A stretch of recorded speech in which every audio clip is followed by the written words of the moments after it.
Hi friends, let's learn the 12 months of the year together. Are you ready? Here we go. January to April. January is snowy, we bundle up tight.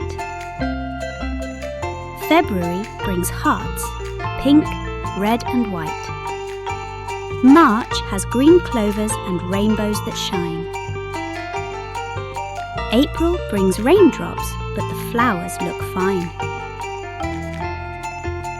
May to August. May is for flowers that bloom everywhere.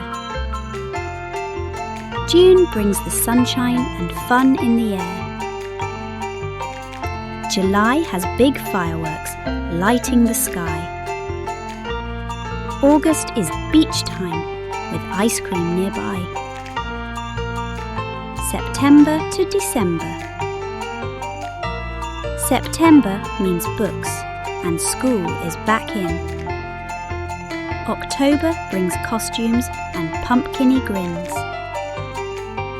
November gives thanks with leaves falling low.